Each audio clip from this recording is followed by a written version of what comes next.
Hello students, देखो हम बात कर रहे थे केमिकल इक्विलिब्रियम में about applications of equilibrium constant. उसके ऊपर हमने कुछ क्वेश्चंस भी सॉल्व किए थे। कंसंट्रेशन चेंज कैसे फाइंड आउट करें इक्विलिब्रियम पर आने के लिए, वो सब तरीका भी बताया था। एक शॉर्टकट तरीका भी बताया था for writing the expression of के पी एंड के सी। तो इस तरह की चीज़ें थी। तो गाइज वो सब हम पढ़ चुके। फिर हम एक बात कर रहे थे, आपको अगर याद हो तो, कि कई बार अगर वैल्यूज़ ऑफ इक्विलिब्रियम कांस्टेंट बहुत लार्ज या बहुत स्मॉल हो तो फिर हम एक अप्रॉक्सीमेशन भी कर सकते हैं जिससे हम क्वेश्चंस आसानी से सॉल्व कर सकें, कैलकुलेशंस बहुत ज़्यादा इन्वॉल्व ना हो। क्या है वो approximation? Let us talk about approximations. तो लिखो सुटेबल अप्रॉक्सीमेशंस। सुटेबल अप्रॉक्सीमेशंस क्या है वो अप्रॉक्सीमेशन? फर्स्ट केस 1 लेते हैं। चलिए case 1, when equilibrium constant is very small। हमने कहा भी था कि अगर रिएक्शन का इक्विलिब्रियम कांस्टेंट बहुत स्मॉल हो या बहुत लार्ज हो तो आप फिर अप्रॉक्सीमेशन करके क्वेश्चन को सॉल्व कर सकते हैं। कैसे? हम दो केसेस में स्टडी करेंगे। Case 1, when equilibrium constant is small। नहीं, कोई थ्योरेटिकल रिक्वायरमेंट नहीं है। क्वेश्चन कैसे सॉल्व करना है, मैं एक क्वेश्चन लेके ही बात करता हूं। तो एक क्वेश्चन लिखो, और ये एक अच्छा इंपॉर्टेंट क्वेश्चन भी है। क्या है question? Question is this, calculate equilibrium concentration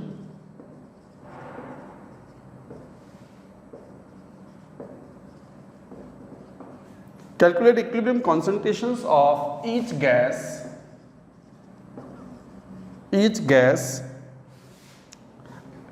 at in a 10-liter vessel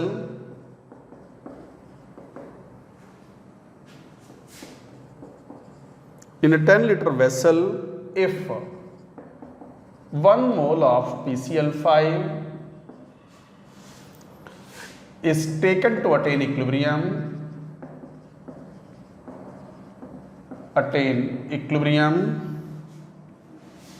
at 250 Kelvin as।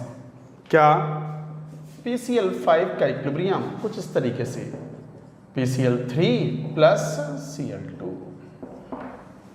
और Kc दिया हुआ है क्वेश्चन में 10 की पावर -5। तो calculate equilibrium concentrations of each gas in a 10-liter vessel if 1 mole of PCl5 is taken to attain equilibrium at 250 kelvin at. ये reaction है। Kc की वैल्यू देख लो, बहुत स्मॉल है, और ये वैल्यू अगर काफ़ी स्मॉल है, मच लोअर देन 1 है, तो ऐसे में आप मान सकते हो कि जो रिएक्टेंट्स हैं वो नेग्लिजिबल अमाउंट में कन्वर्ट हुए होंगे इनटू प्रोडक्ट्स। तो जरा देखें इस बात को। जैसे सॉल्यूशन लिखें इस क्वेश्चन का, तो PCl5 डिसोशिएट हुआ PCl3 प्लस Cl2। क्वेश्चन ने क्या कहा? 1 मोल इज टेकन, 0 मोल्स में ले लेते हैं, एट इक्विलिब्रियम 1 में से x खर्च हुआ होगा, ये x मोल बने। बट ध्यान दो, अब Kc की वैल्यू इतनी स्मॉल है कि रिएक्शन नेग्लिजिबल अमाउंट में फॉरवर्ड गई है। नेग्लिजिबल अमाउंट का मतलब ये हुआ कि जरा एक्सप्रेशन लिखो तो कैसे लिखोगे? कैसे लिखते हो Kc? नंबर ऑफ मोल्स के टर्म्स में x into x upon 1 minus x moles के टर्म्स में लिख लिया, और 1 अपॉन वी की पावर डेल्टा mg। ये तरीका सीखा था ना आपने लास्ट लेक्चर में। तो इस तरीके से आप ये बात बोलते हो तो ये आ गया x² upon 1 minus x into 1 upon 10 litre की पावर 1।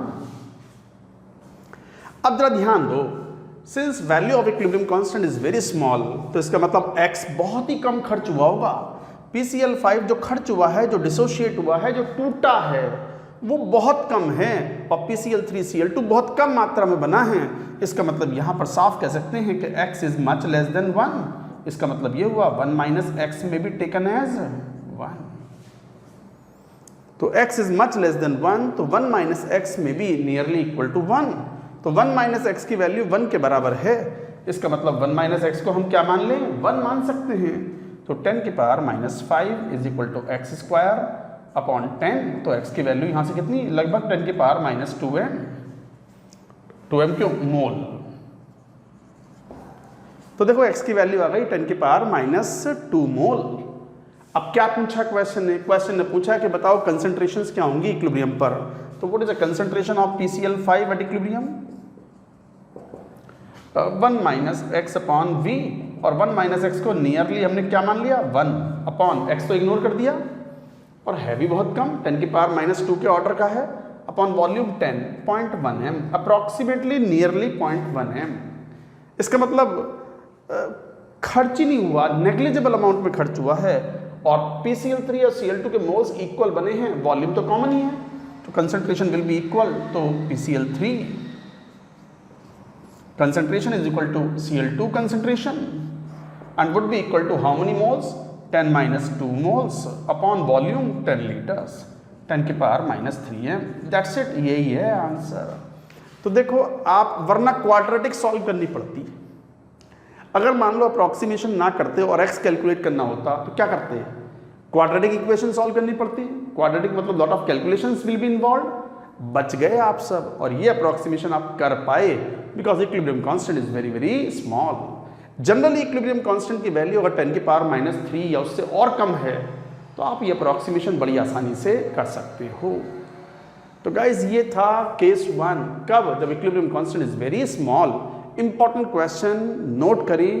एक और केस लेंगे, कौन सा वाला, जिसमें इक्विलिब्रियम कांस्टेंट की वैल्यू क्या हो, काफी लार्ज हो, तब क्या करें, note it down.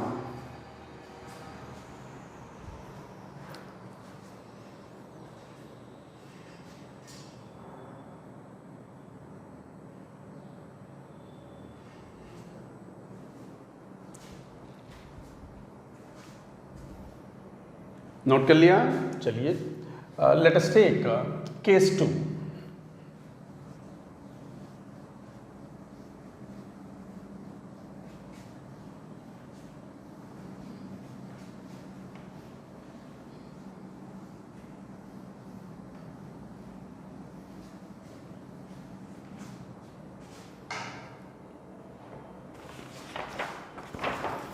Now coming to the case 2, मान लो ये था, मैं एक क्वेश्चन लेके ही बात करता हूं। अच्छा केस 2 है क्या, व्हेन के equilibrium is very large. Question लेके ही बात करते हैं, क्या क्वेश्चन, वही find equilibrium concentration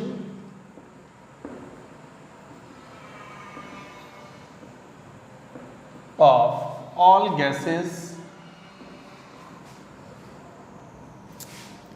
if 1 mole of, same question है, PCl5 is taken in 10 liter vessel,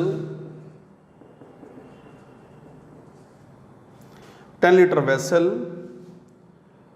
और इक्विलिब्रियम क्या, वही PCl5 डिकम्पोज हुआ PCl3 में और Cl2 गैस में,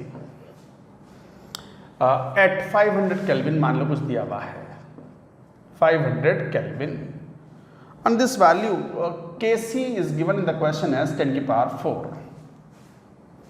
10 की पावर 4 दिया हुआ है Kc। आपको बताना है इक्विलिब्रियम कॉन्सेंट्रेशन, बिल्कुल सिमिलर क्वेश्चन है, वही PCl5 का, बट इक्विलिब्रियम कांस्टेंट वहां 10 की पावर -5 था, इस बार 10 की पावर +4 है। It is a very large value of equilibrium constant, और ऐसे में हम ये मान लेते हैं कि reactants are almost completely converted into products. तो अब देखो question, T is equal to 0 पर, मान लो ये 1 मोल था, 0 0। अब ये इतना लार्ज इक्विलिब्रियम कांस्टेंट है कि T is equal to, at equilibrium almost PCl5 पूरा खर्च हो जाएगा, almost entire PCl5 will be completely converted, तो ऑलमोस्ट 0 हो गया, नियरली 0, ऑलमोस्ट 0, लगभग पूरा ही खर्च हो गया। तो फिर जब पूरा ही खर्च हो गया तो ये कितने मोल बन गया, 1, ये कितने मोल बन गया, 1। बट अब ध्यान दो, बिल्कुल 0 तो नहीं हुआ होगा, क्योंकि अगर ये 0 हो गया तो आप कैसे लिखते हो कंसंट्रेशन, PCl3 की concentration at equilibrium into Cl2 की concentration at equilibrium, and PCl5 concentration at equilibrium. अब ये जीरो तो नहीं दे सकते ना, अगर जीरो ले लिया तो ये इनफाइनाइट बन जाना चाहिए। इनफाइनाइट तो नहीं है, बहुत लार्ज है बट नॉट इनफाइनाइट, तो कुछ तो बचा होगा, नेग्लिजिबल अमाउंट में बचा होगा।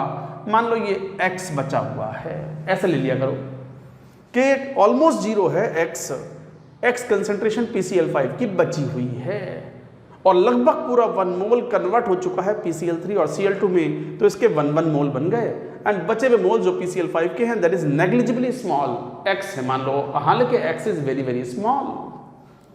कर लो solve. What 10 to the power 4 is equal to 1 mole into 1 mole upon x moles into 1 upon v, 10 litre के पार डेल्टा Ng1। तो गाइज यही तो था, जरा देखो अब x की वैल्यू कितनी आ गई, तो x की वैल्यू कितनी 10 की पावर -5 मोल। तो देख लो 10 की पावर -5 मोल कितना कम होता है, नेग्लिजिबल इन कंपैरिजन टू 1। तो इसका मतलब जो अप्रोक्सीमेशन किया वो सही किया है। कई बार स्टूडेंट्स कंफ्यूज होते हैं इस वाले में कि सर ये कैसे आपने 1 ले लिया। अरे इतना लार्ज इक्विलिब्रियम कांस्टेंट है कि लगभग 1 मोल PCl5 का पूरा खर्च हो जाएगा और जब वो पूरा खर्च होगा तो ये एक एक मोल बनेंगे और ये लगभग जीरो बचेगा। अब बिल्कुल जीरो नहीं होगा, ऑलमोस्ट जीरो हो जाएगा। अच्छा वो थोड़ा सा जो भी बचा है मान लो वो x है, तो ऐसे x मान लो आप और x की वैल्यू कैलकुलेट कर लो, अब बस क्वेश्चन सॉल्व हो जाएगा। So what is the concentration of PCl5 at equilibrium, that would be equal to x moles upon volume v। तो x की वैल्यू 10 की power -5 upon 10 to the power -6 है। Similarly, Cl2 concentration and PCl3 concentration at equilibrium would be equal to how many moles? 1 upon 10, so will be 0.1 m. That's it, यही answer है। तो guys ये answer है, ये approximation सीखे हमने और ये बहुत इंपॉर्टेंट हैं, ध्यान दें। आपके सामने डीपीपी में शीट में जब क्वेश्चन सॉल्व करोगे तो इस तरह के पॉइंट्स आपके सामने आएंगे, मौके पे याद ना आया तो क्वेश्चन सॉल्व नहीं होगा। So this is important. इस तरीके से आप ये बात कह पाते हैं, आप नोट करें इसको। तो ये थे various type of approximations possible जो हो सकते थे। अब यहीं पर हम एक टर्म इंट्रोड्यूस करते हैं, degree of dissociation and vapour density का relation for a gaseous system in equilibrium. पहले पूरी बात नोट करो।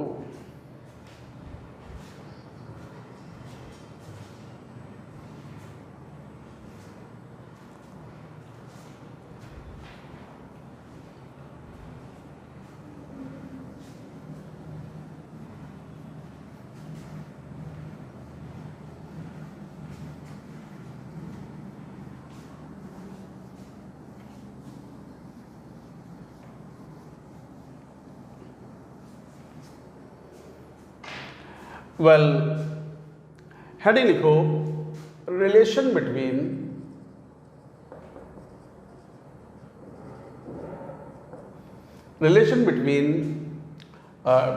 Degree of dissociation alpha and vapour density. किसके लिए? For a gaseous reaction.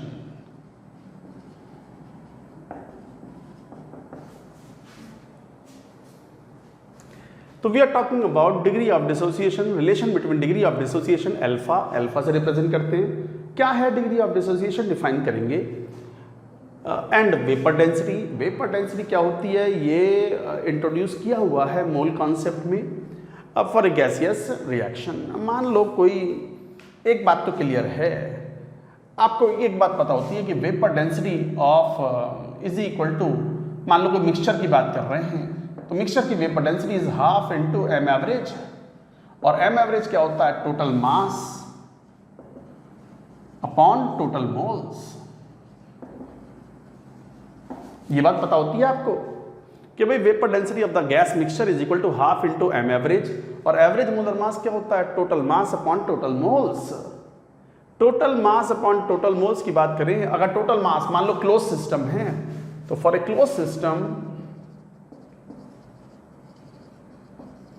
अगर सिस्टम क्लोज है और गैसियस रिएक्शन अगर परफॉर्म करा रहे हो तो खुला डब्बा तो रखोगे नहीं ना, गैस उड़ने जाएंगी।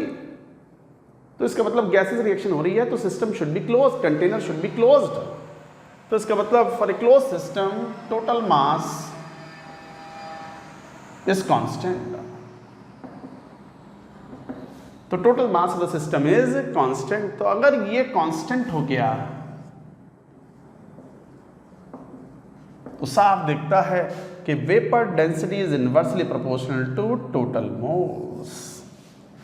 Vapour density is inversely proportional to total moles. यही main very very important concept है, यही क्वेश्चन सॉल्व करने में काम आएगा। कैसे? Let us take two cases, एक डिसोसिएशन का और एक एसोसिएशन का। डिसोसिएशन का मतलब टूटना, नंबर ऑफ मोल्स बढ़ जाना, और नंबर ऑफ मोल्स बढ़ेंगे तो वेपर डेंसिटी मिक्सचर की घटेगी। और दूसरा होता है एसोसिएशन का। केस ऑफ एसोसिएशन, रिएक्शन में अगर एसोसिएशन हो रहा है तो मॉलिक्यूल्स जुड़ रहे हैं, इफेक्टिव नंबर ऑफ मॉलिक्यूल्स घटेंगे, मोल्स घटेंगे तो वेपर डेंसिटी बढ़ेगी। चलो लेते हैं केस वन बाई वन। तो let us take case one.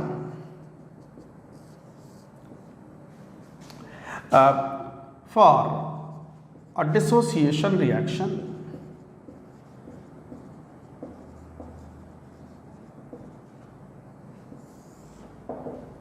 for a dissociation reaction, अगर कोई डिसोसिएशन रिएक्शन है तो डिसोसिएशन रिएक्शन में जैसे मान लो एग्जांपल ले ली, X gas converted to NY gas where N is greater than 1। Dissociation का मतलब नंबर ऑफ मोल्स टूट करके बढ़ जाना, इंक्रीज होना, नंबर ऑफ मोल्स का इंक्रीज हो जाना, that is the meaning of dissociation. n is greater than 1। मान लो ये है, चलो मान लो ऐसे बोल दो, initial vapour density capital D ले ली और वेपर डेंसिटी एट इक्विलिब्रियम मान लो स्मॉल d ले लिया। ये सिंबल यूज कर रहे हैं हम, ये सिंबल हमने मान लिए। Capital D is the initial vapour density, initially मान लो x था, y तो था ही नहीं, और वेपर डेंसिटी एट इक्विलिब्रियम क्या हो गई? Small d। Vapour density change होगी क्योंकि नंबर ऑफ मोल्स चेंज हो रहे हैं। तो T इज इक्वल टू 0 पर मान लो ये A मोल थे, 0, y 0 है। T is equal to T equilibrium का मतलब होता है कि A 1 माइनस एल्फा लिख दिया हमने। अल्फा वो हमेशा 1 के रेस्पेक्ट में ही लिया जाता है, तो A ब्रैकेट में 1 माइनस एल्फा, तो इसका मतलब इसे यूं भी लिख सकते हैं और A माइनस A अल्फा। यही तो हुआ, A से मल्टीप्लाई करोगे तो A माइनस A अल्फा। तो एक तरीके से X के कितने मोल्स खर्च हुए? A alpha. तो बताओ Y के कितने मोल्स बन के आए होंगे? Na alpha. एक मोल से n मोल, तो A अल्फा टूटेगा तो कितने moles? Na alpha. So these are the number of moles of the Y gas formed। अच्छा, ये strictly for gaseous reaction है, for gaseous reactions only।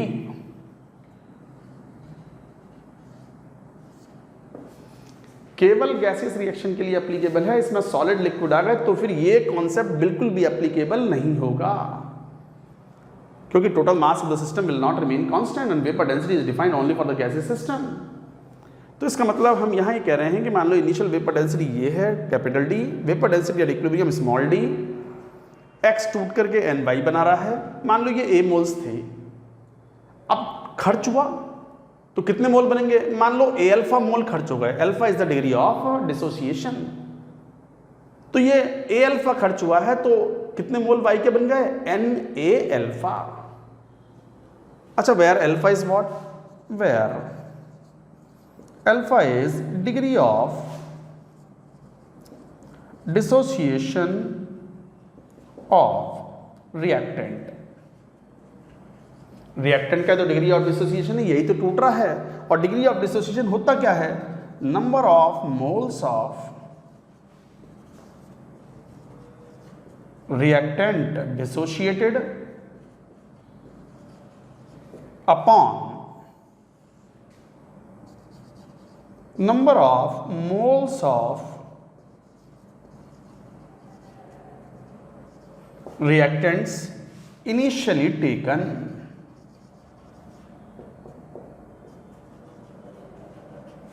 ये होता है डिग्री ऑफ डिसोसिएशन।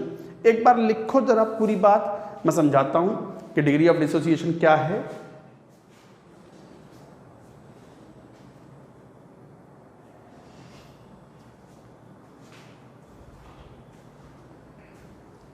देखो फिर सुनो क्या बात कह रहे हैं हम। x टूटा ny में, n इज ग्रेटर देन 1, जब भी तो टूटना बोलेंगे, नंबर ऑफ मोल्स बढ़ने हैं, और नंबर ऑफ मोल्स बढ़ेंगे तो वेपर डेंसिटी घटेगा। तो इसका मतलब वेपर डेंसिटी घट रहा है, नंबर ऑफ मोल्स बढ़ रहे हैं, तो इफेक्टिवली नंबर ऑफ मोल्स बढ़ेंगे, वेपर डेंसिटी घटेगा, तो फाइनली इक्विलिब्रियम पर वेपर डेंसिटी कम होनी चाहिए, तो d is smaller than capital D। ये लॉजिकली मैंने समझा दिया आपको अभी।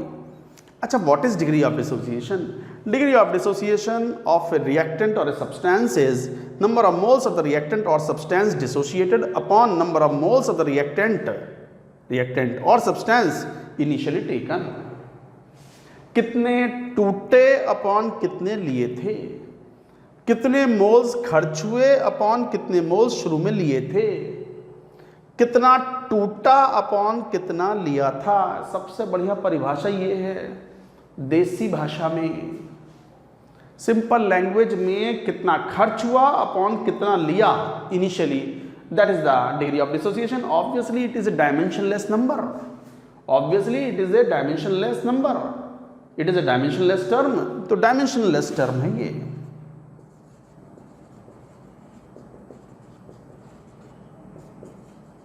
अरे कट तो ना रहा, मैं एक बार चेक कर लूँ जरा। नहीं, सही है। तो alpha is the degree of dissociation, number of moles of the reactants dissociated upon number of moles of the reactants initially taken. अब मैं ये ऊपर वाला पोर्शन हटा दूं क्योंकि मुझे इसके लिए रिलेशन फाइंड आउट करना है अल्फा में और वेपर डेंसिटी में। लिख लिया होगा आपने, पूरी बात नोट करो, मैं ऊपर वाला पोर्शन हटाने वाला हूं।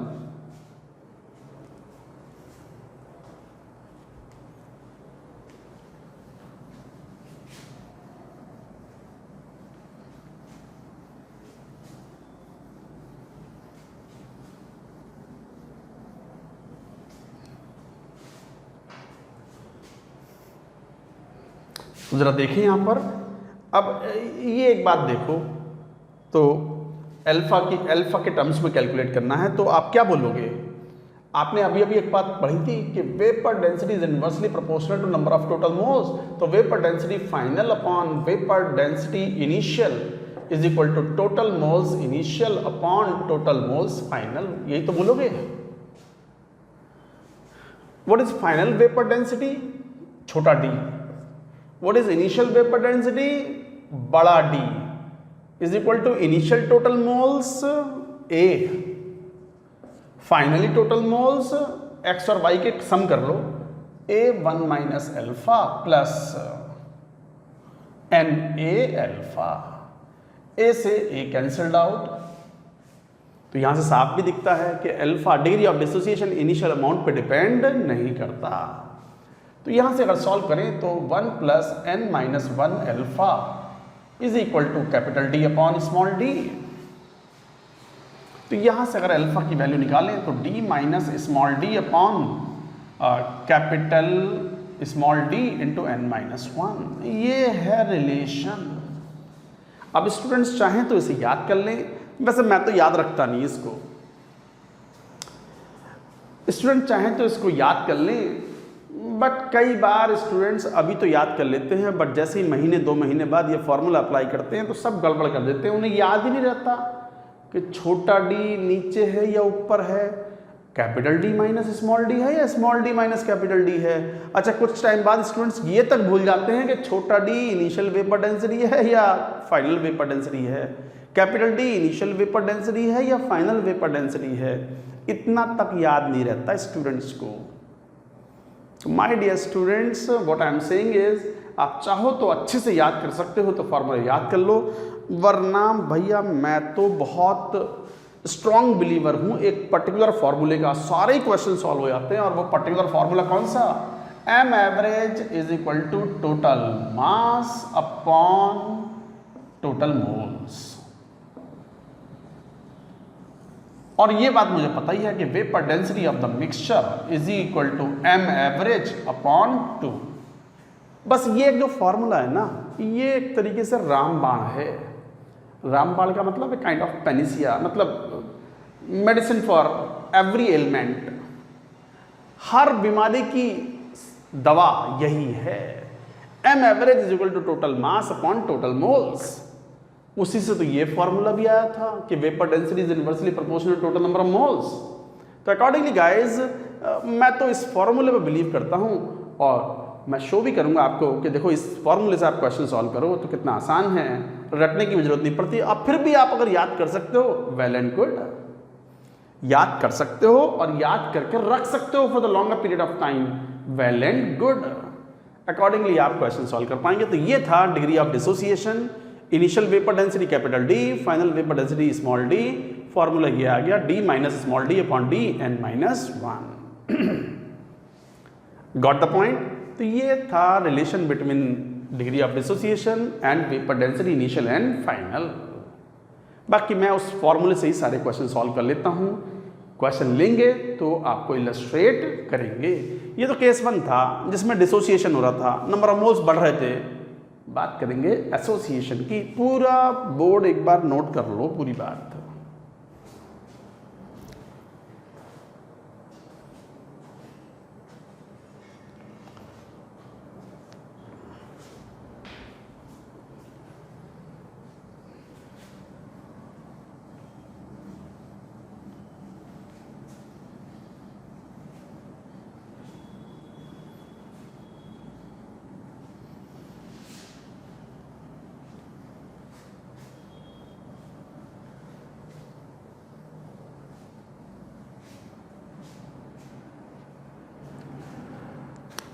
केस 2,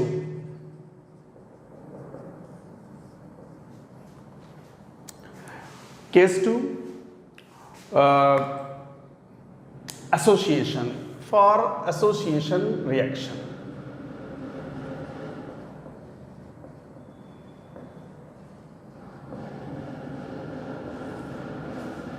अगर एसोसिएशन हो रहा है मतलब गैस के number of moles, gases number of moles घटेंगे, मॉलिक्यूल जुड़ रहे हैं। एसोसिएशन का मतलब for example dimer formation,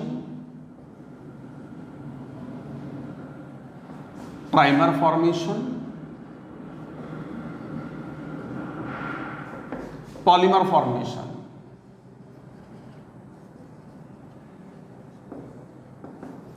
dimer जैसे मतलब A2 मॉलिक्यूल, ट्राइमर मतलब 3 A जुड़ गए मान लो A3, पॉलीमर मतलब AN, N is large. Symbolic है, मतलब कोई सब्सटेंस का डाइमर मतलब A2, O2 is the dimer of atomic oxygen, O3 is the trimer of atomic oxygen, N2O4 is the dimer, NO2 is monomer. This example NO2 कहलाएगा monomer. Monomer मतलब single molecule, monomer एक बार मर नहीं। दिमाग में कुछ भी आया था मैं तो बोल देता हूं। मोनोमर, मोनो मतलब एक, मर मतलब मर जाओ। अरे ऐसे थोड़ी होता है। N2O4 इसका डाइमर है, ये डाइमर है। और ये केमिकल बॉन्डिंग का एक बड़ा इंपॉर्टेंट पॉइंट भी होता है कि जब NO2 गैस को कूल डाउन करते हैं तो ब्राउन कलर की गैस कलरलेस N2O4 में कन्वर्ट हो जाती है bye formation of dimer. Paramagnetic था, इट बिकम्स डायामैग्नेटिक। तो ये तो जस्ट एग्जाम्पल लिए हमने। आ जाते हैं अब मेन पॉइंट पे, एसोसिएशन की बात कर रहे हैं। एसोसिएशन में नंबर ऑफ मोल्स घटेंगे तो वेपर डेंसिटी बढ़ेगी।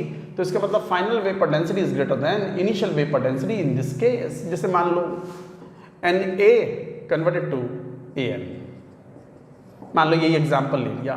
T इज इक्वल टू 0 पर मान लो ये A मोल्स थे 0, T is equal to T equilibrium पर A1 माइनस एल्फा, तो क्या बना ये A alpha upon N mole. ये थी एसोसिएशन रिएक्शन।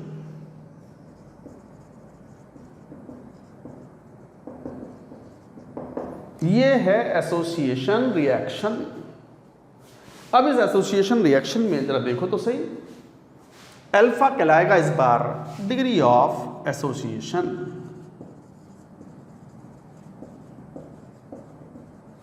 ये डिग्री ऑफ एसोसिएशन कहलाएगा इस बार, डिसोसिएशन नहीं, एसोसिएशन। और वो क्या है परिभाषा बिल्कुल वैसी है, number of moles of substance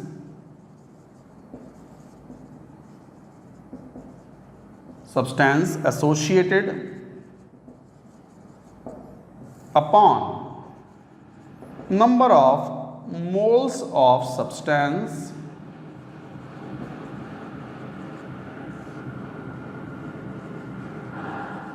initially taken. तो number of moles of substance associated upon number of moles of substance initially taken, बिल्कुल वैसी डेफिनेशन है ये, डिग्री ऑफ एसोसिएशन कहलाएगा इस बार। अच्छा कैसे? अल्फा की कोई यूनिट नहीं होती, डायमेंशनलेस टर्म, तो हमेशा 1 के रेस्पेक्ट में लेते हैं। तो ए मोल्स थे, ए ब्रैकेट लगा के 1 माइनस अल्फा, तो ए अल्फा खर्च हुआ, n मोल से 1 मोल, तो ए अल्फा से कितना मिला? A alpha upon n, unitary method. This is what we know as unitary method. अब वो फॉर्मूला लगाओ, कौन सा? Vapour density is inversely proportional to total moles, तो इसका मतलब vapour density final upon vapour density initial is equal to total moles initial upon total moles final. Final vapour density small D, initial vapour density capital D, initial total moles a, final total moles जोड़ लो, दोनों gas है ना, total moles लेने हैं, ए 1 minus alpha plus ए alpha upon N, ए इस बार फिर cancelled out. तो ये बात हमने वहां भी कही थी, यहां भी कह रहे हैं। डिग्री ऑफ डिसोसिएशन या degree of association initial number of moles पे डिपेंड नहीं करते, लिख भी लो। डिग्री ऑफ डिसोसिएशन और association do not depend on, नहीं डिपेंड करते, do not depend on initial number of moles.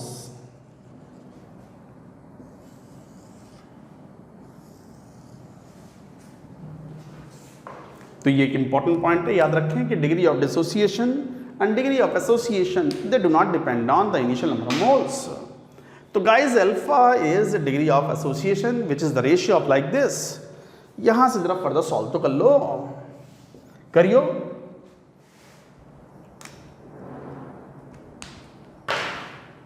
So what is it?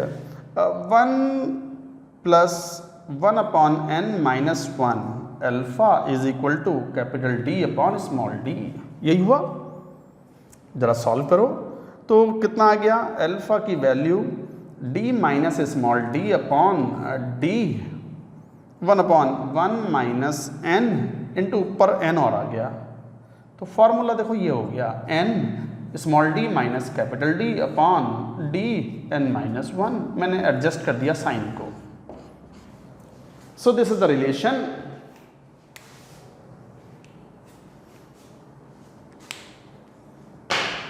This is the relation between degree of association, n index है वो जिसके through of course n is greater than 1,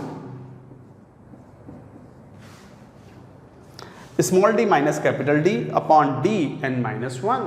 आप याद रख सकते हो, याद रखो, वरना तो वो एक ही फॉर्मूला है तो सारे क्वेश्चन सॉल्व करवा देगा। कौन से?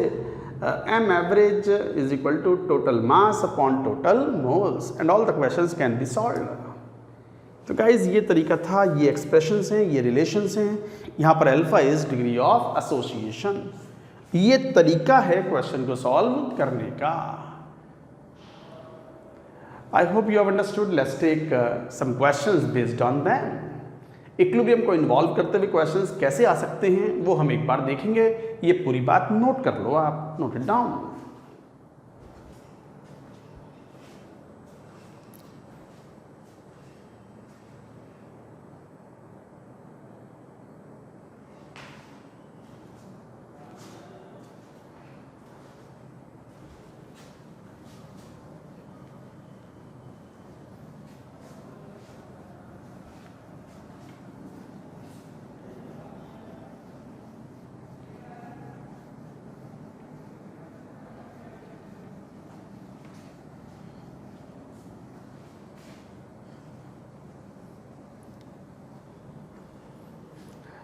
चलिए क्वेश्चन लेते हैं। मान लो ऐसे कहते हैं कि 2 मोल ऑफ X गैस जिसका मोलर मास दिया हुआ है 50 ग्राम पर मोल। तो 2 mole of X dissociates as, कैसे? 2X gas converted to Y gas plus 3Z gas plus half P gas. इस तरीके से ये हुआ। If vapour density at equilibrium is, if vapour density at equilibrium is, मान लो कुछ दे दिया 20, फाइंड डिग्री ऑफ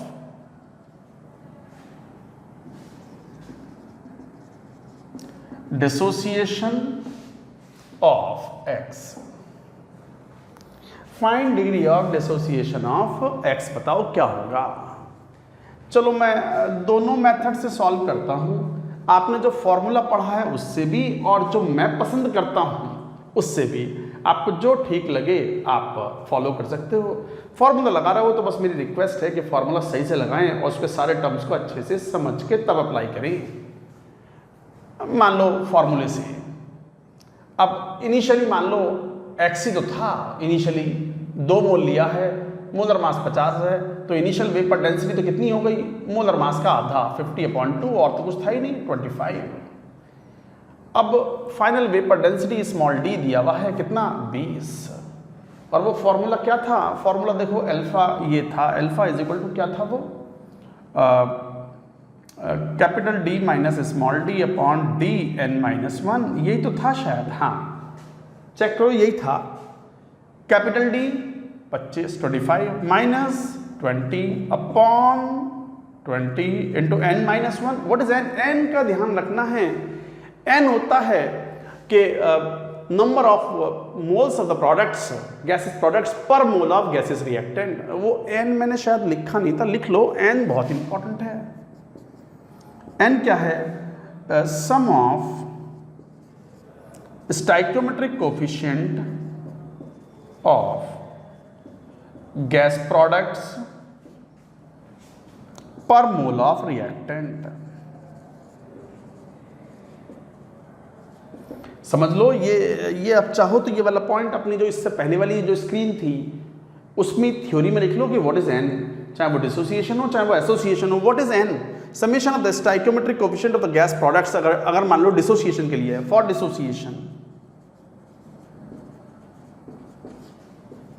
रिएक्शन, तो डिसोसिएशन रिएक्शन में summation of the stoichiometric coefficient of the gas products पर मोल ऑफ रिएक्टेंट। ये तो 2 मोल हैं, तो बताओ n की वैल्यू इस केस में कितनी आ गई? n कितना है इस केस में? 2 मोल के लिए कितने मोल हैं प्रोडक्ट के स्टाइकियोमेट्रिक कोफिशिएंट? 1 + 3 4 + 4.5, 4.5 का आधा कितना? 2.25। ये याद न रहा तो गलत हो जाएगा सवाल। You can not take n = 4.5, पर मोल ऑफ रिएक्टेंट है वो। आप अगर देखो हमने एनालिसिस में पर मोल रिएक्टेंट लिया था, जरा रखो 2.25 -1, जरा सॉल्व करियो। 5 4 1/4 इंटू 1.25 कितना? 5, तो 25 चौका 100, 4 5.2 आ गया आंसर। दैट्स इट, यही आंसर है। तो what is the degree of dissociation of X? That is 0.2, dimensionless number. My approach, मेरा तरीका, रिएक्शन लिखो, फॉर्मूला ऑर्मूला छोड़ो। क्या? 2x y + 3z + ½ p, right? कितने मोल्स? 2 मोल लिए थे। 0 0 0, 2 में से x खर्च हो गया। x खर्च हो गया तो ये क्या मिला? x/2। क्या मिला? 3x/2, यही तो हुआ। और ये क्या मिला? x/4।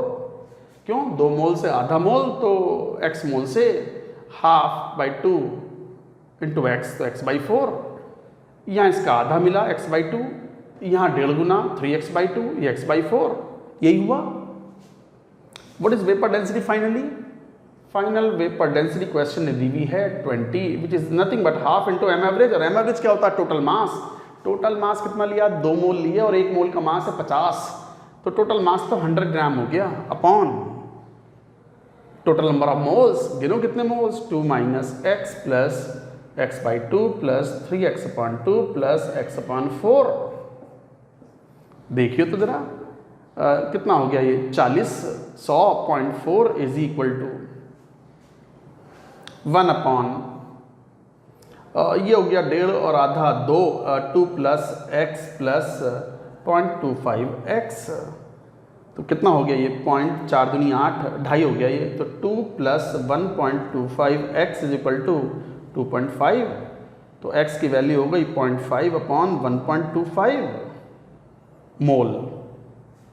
ठीक है, तो what is degree of dissociation, कितना टूटा अपॉन कितना लिया था, कितना खर्च हुआ अपॉन कितना लिया था, कितना खर्च हुआ x, कितना लिया था 2, तो कितना 0.5 अपॉन 1.25 इंटू 2, तो कितना 1/5.2 आ गया। यही है आंसर, देखो आंसर दोनों सेम हैं।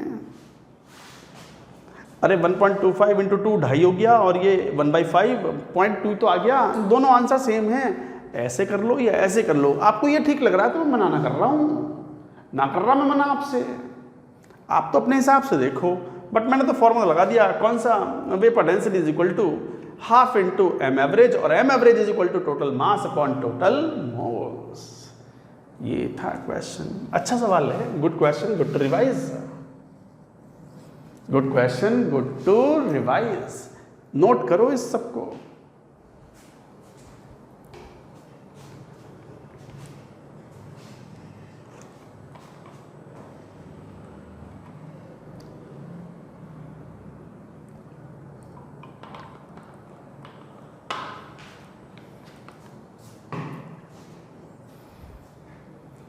एक्चुअली इस चैप्टर में न्यूमेरिकल्स ही हैं, लॉजिकल क्वेश्चंस होते हैं that you have to solve. चलिए let us take more questions, और एक क्वेश्चन लेते हैं, ये नोट कर लिया होगा आपने, नोट करो इसको।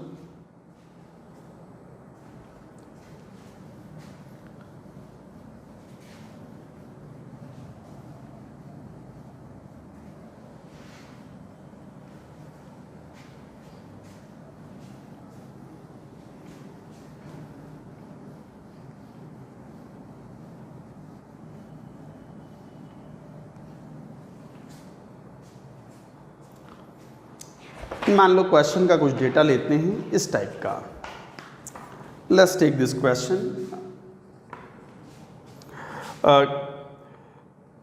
Find percentage dissociation. अच्छा, परसेंटेज डिसोसिएशन अगर पूछ रहे हैं तो अल्फा नहीं पूछ रहे, अल्फा को 100 से मल्टीप्लाई करके आंसर रिपोर्ट करना है आपको। तो find percentage dissociation of PCl5 at 300 Kelvin and 1 atmosphere pressure। ठीक है, क्या दिया हुआ है, given PCl5 gas, PCl3 gas plus Cl2 gas, इसका इक्विलिब्रियम कांस्टेंट Kp दिया हुआ है 8 एटमॉस्फेयर। करो भैया, सॉल्व करो आप जरा क्वेश्चन। परसेंटेज डिसोसिएशन पूछा है, कितना होगा of PCl5 at 300 kelvin and 1 atmosphere pressure, और ये इक्वेशन दी हुई है जिसका इक्विलिब्रियम कांस्टेंट 8 एटमॉस्फेयर दिया हुआ है। करो सॉल्व।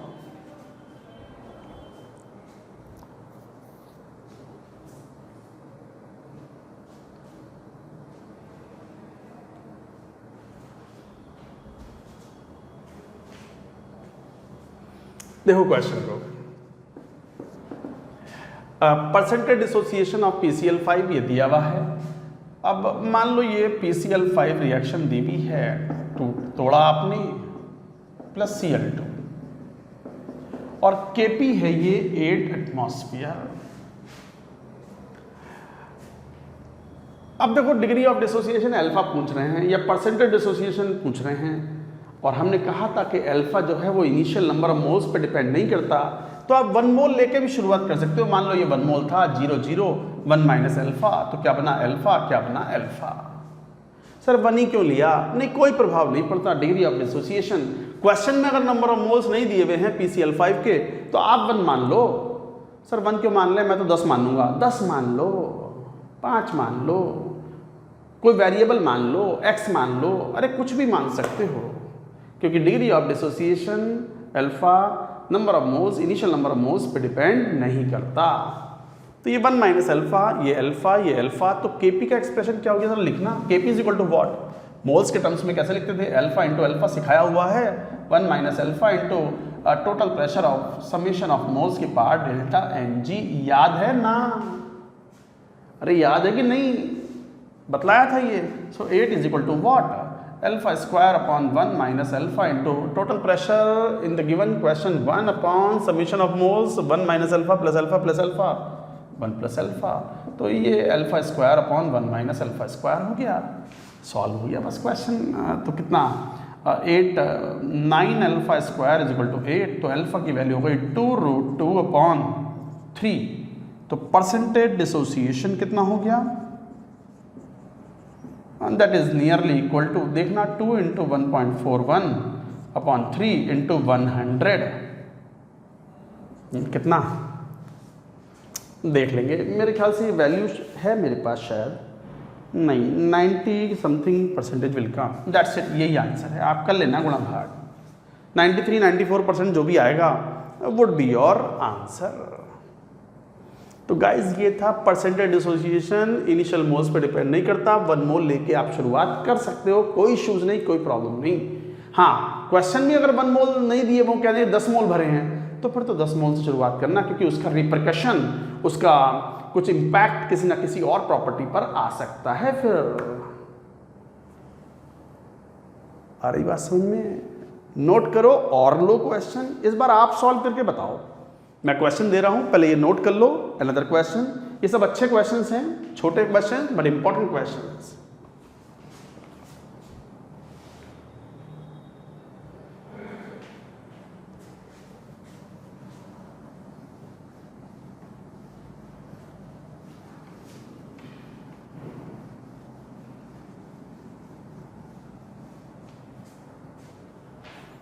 मान लो एक क्वेश्चन ऐसे लिया जाए,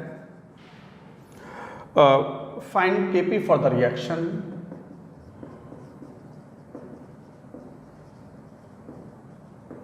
क्या reaction? N2O4 gas 2NO2 gas. If vapor density at equilibrium is 34.5 at 2 atmosphere pressure। करो भैया, कितना छोटा सा सवाल है, मैं लिखता तो एक ही लाइन में आ जाता है, ये इतना छोटा सा क्वेश्चन है। ये Kp बताना है इस रिएक्शन का, बट बढ़िया सवाल है, it's a good question. Vapour density at equilibrium 34.5 है एट 2 एटमॉस्फेयर प्रेशर पर, मतलब टोटल प्रेशर है ये इक्विलिब्रियम पर। बताओ Kp कितना होगा? Do it.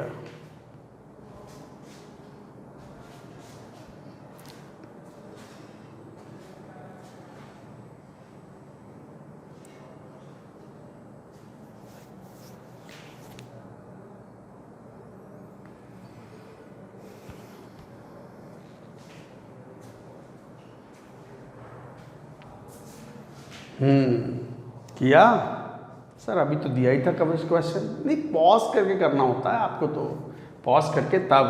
अब मैं तो आऊँगा ही, खाली थोड़ी घूमूंगा।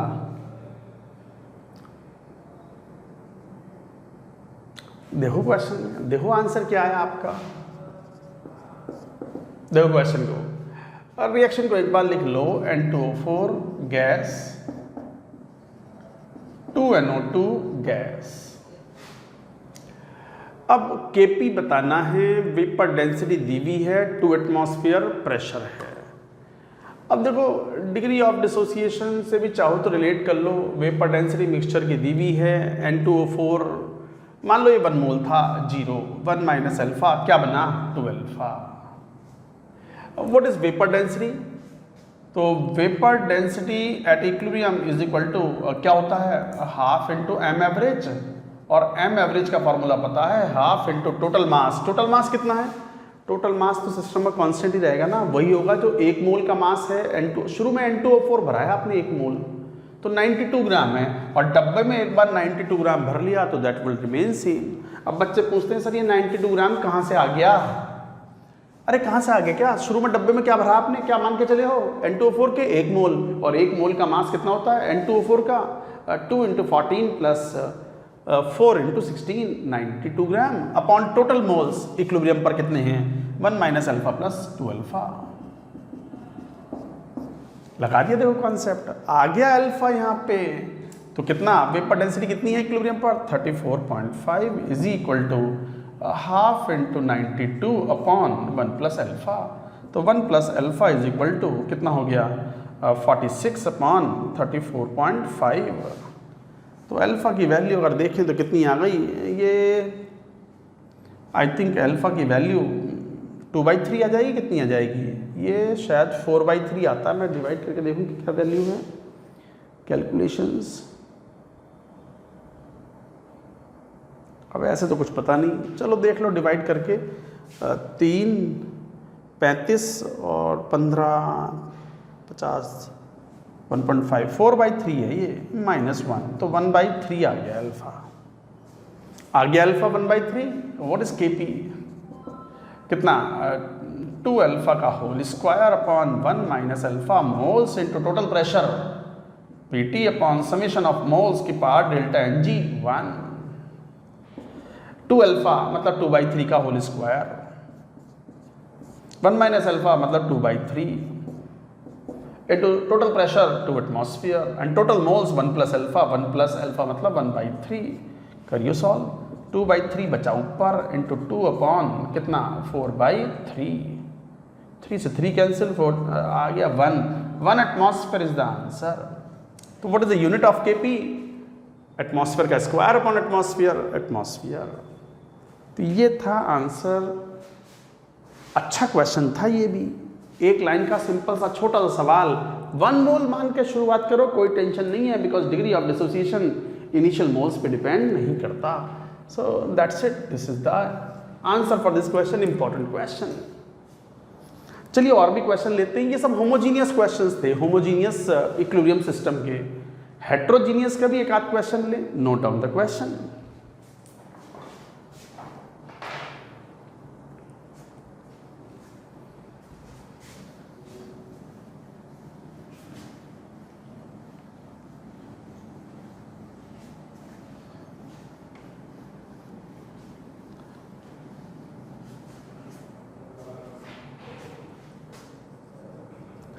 Solid ammonium carbonate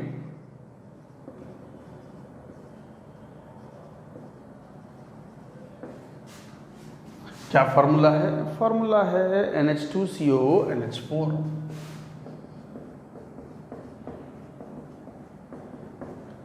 decomposes as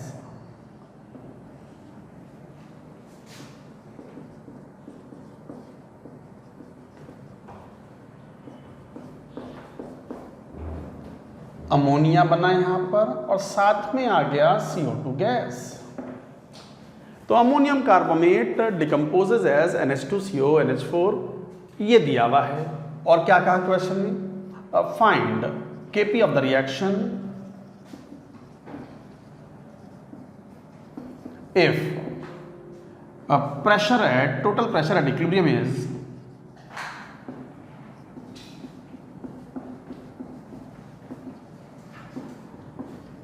total pressure at equilibrium is, मान लो कुछ दिया हुआ हो 6 एटमॉस्फेयर।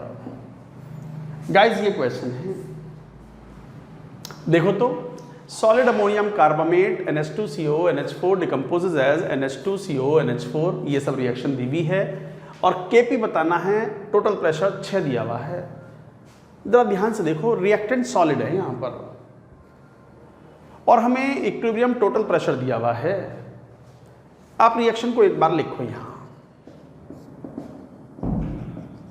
NH2CO NH4 सॉलिड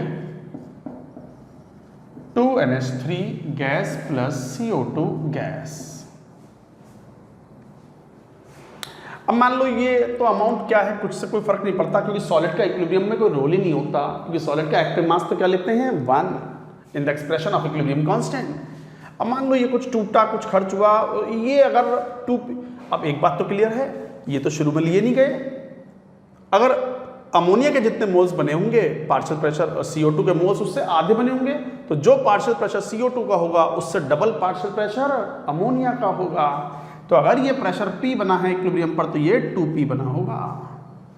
इतनी बात समझ में आनी चाहिए स्टूडेंट्स को कि पार्शियल प्रेशर का रेशियो वही होता है जो मोल्स का रेशियो होता है। तो अगर पार्शियल प्रेशर CO2 का P है एट इक्विलिब्रियम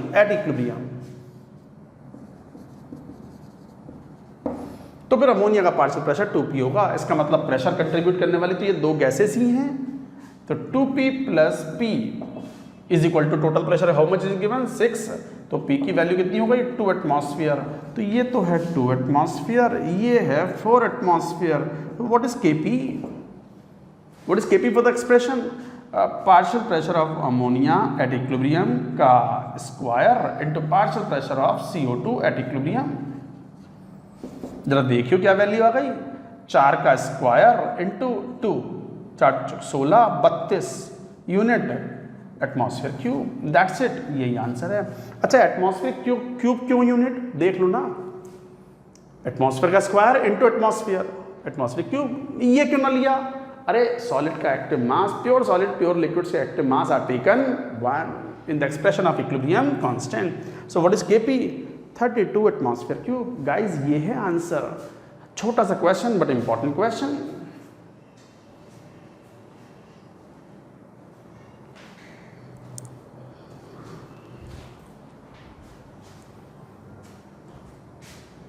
लिख लिया? एक बार नोट कर लो इसको।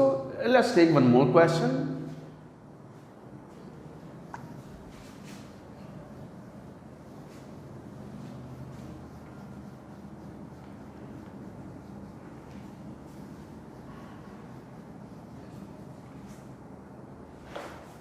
मान लो क्वेश्चन को जैसा दिया हुआ हो, find Kp of the reaction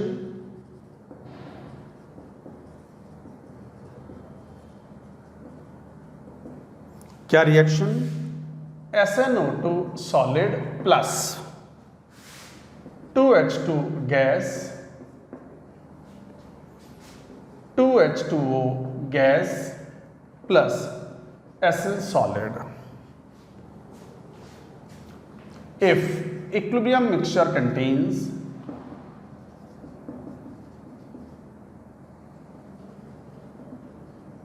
if equilibrium mixture contains 45% by volume of H2 gas। ये है question. Again it is a good question. आप पहले एक बार क्वेश्चन को ध्यान से पढ़ो।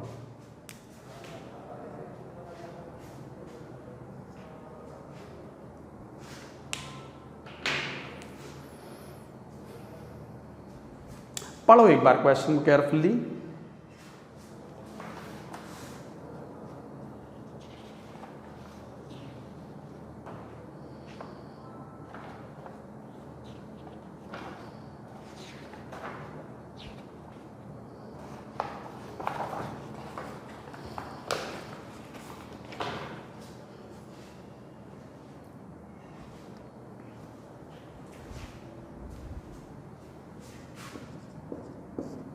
देखो क्वेश्चन को,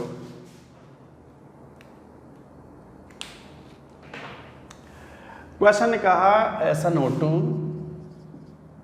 solid plus 2H2 gas 2H2O gas plus Sn solid.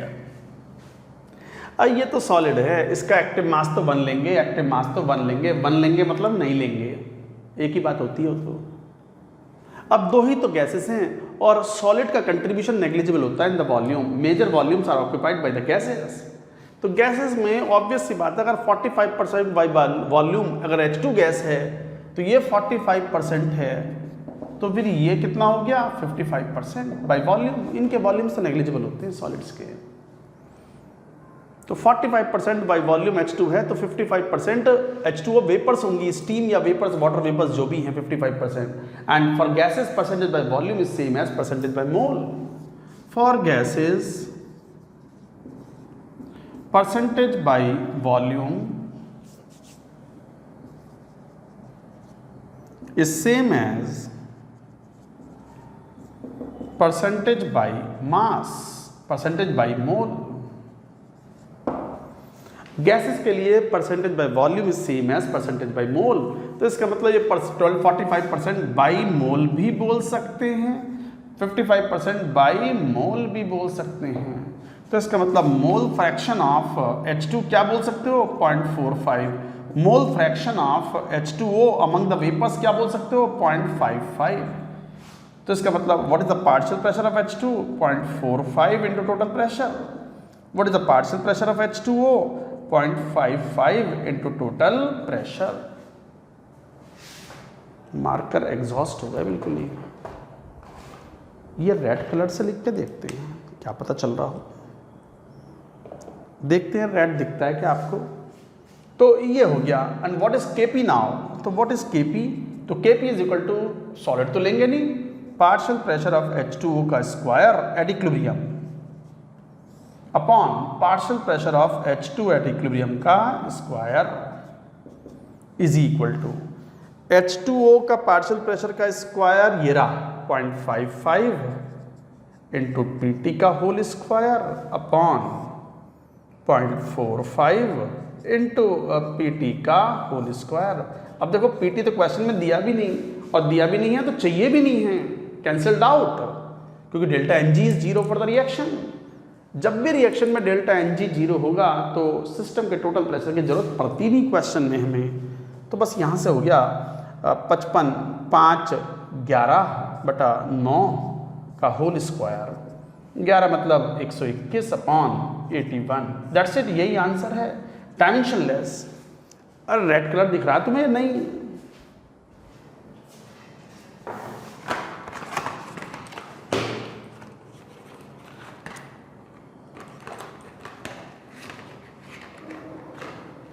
चल जाएगा, बट फिर भी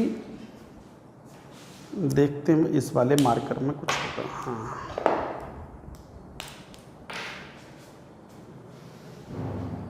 तो इस तरीके से ये क्वेश्चन आप सॉल्व कर सकते हो। Let us take another very very good question based on reaction coefficient. एक अलग टाइप का क्वेश्चन लेंगे, नोट करें इसको, नोट इट डाउन।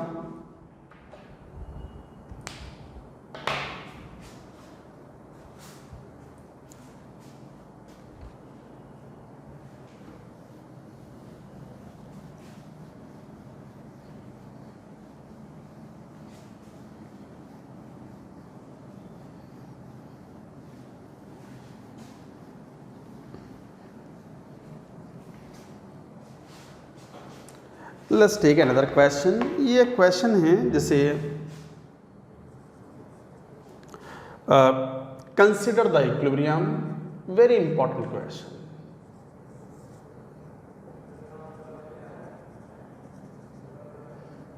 क्या equilibrium, nickel solid plus 4CO carbon monoxide gas, और ये एक रिवर्सिबल सिस्टम है, बना रहा है निकल कार्बोनिल NiCO4 गैस, और Kp की वैल्यू है 0.125 एटमॉस्फेयर की power -3, right? If equal moles of, equal number of moles of, marker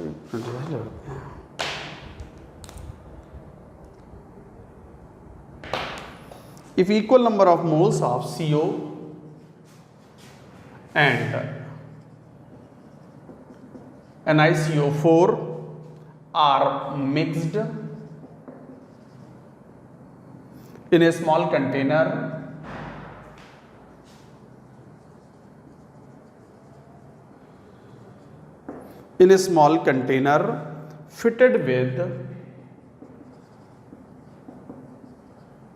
fitted with a piston find the maximum total pressure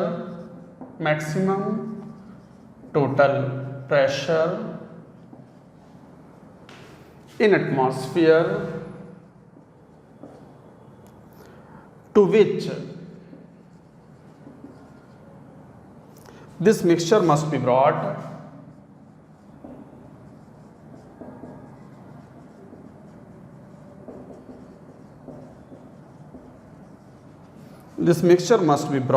in order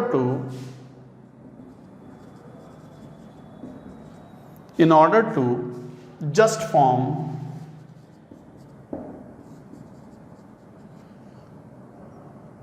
metallic nickel. ये है question.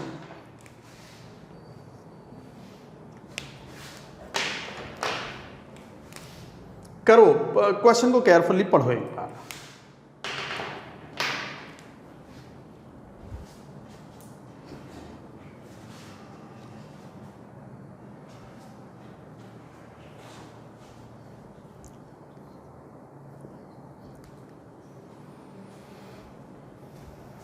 आया question समझ में?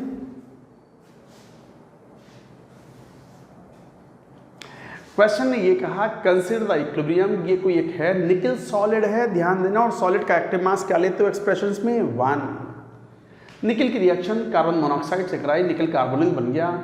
KP दिया हुआ है 0.125 एटमॉस्फेयर की power -3, equal moles of CO, ये तो इन्फॉर्मेशन दी है बस। CO गैस एंड NiCO4 के इक्वल मोल्स भर लिए गए। तो इसका मतलब शुरुआत में अगर उनके इक्वल मोल्स थे तो पार्शियल प्रेशर भी इक्वल होंगे।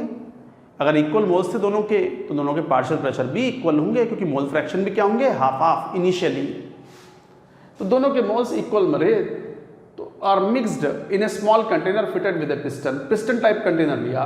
Find the maximum total pressure in atmosphere, total pressure कितना मेंटेन हो, so that this mixture must be brought in order to just form metallic nickel. इसका मतलब निकल जस्ट बनना शुरू हो, तो इसका मतलब reaction will have the tendency to move in the backward direction. इसका मतलब हमसे जैसे ये बोल रहे हैं निकल सॉलिड, 4CO गैस,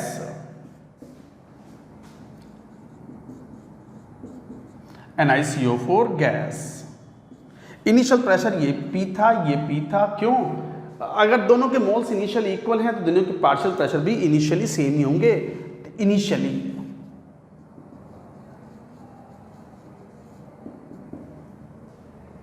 ये थे। अब ये कह रहे हैं कि टोटल प्रेशर कितना मेंटेन किया जाए so that just nickel starts forming. तो इसका मतलब reaction tends to move in the backward direction. तो we have to find out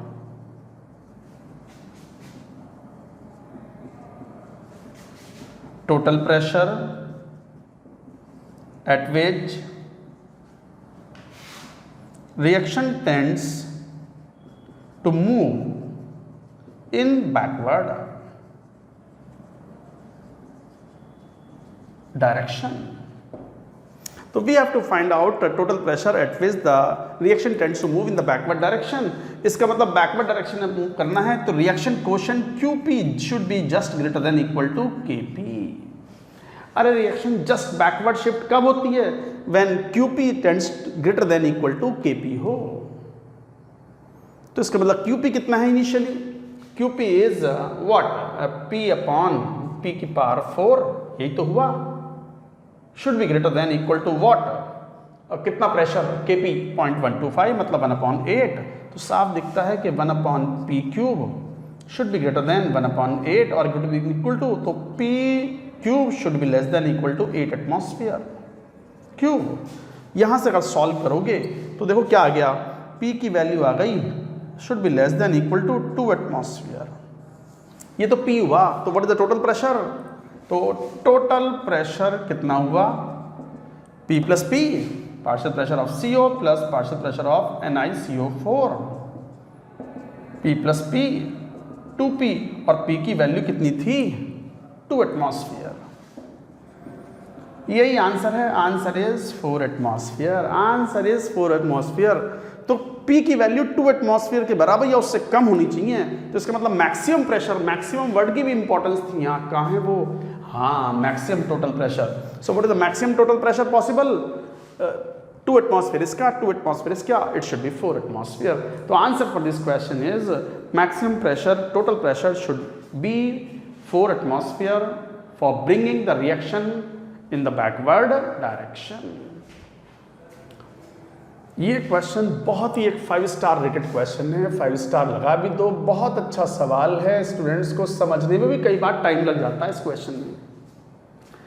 एक बार फिर सुन लो, क्वेश्चन कह रहा है कि ये रिएक्शन दे दी, ये तो केपी का डेटा दे दिया, दोनों के इक्वल मोल्स भर रहे हैं तो दोनों के पार्शियल प्रेशर सेम होंगे। पिस्टन का प्रेशर कितना मेंटेन करा जाए, टोटल प्रेशर, ताकि रिएक्शन बैकवर्ड में शिफ्ट होना शुरू हो, ताकि निकल सॉलिड बनना शुरू हो जाए। तो फिर अगर reaction tends to move in the backward direction of the cube, P should be just greater than equal to Kp. In that case, you have to say like this: P cube should be less than equal to 8. P should be less than equal to 2 atmosphere. So the total pressure should be 2P, 4 atmosphere. तो guys ये था question. आज देखो हमने theory कम पढ़ी है, applications ज़्यादा बताए हैं, क्वेश्चंस ज़्यादा बताए हैं।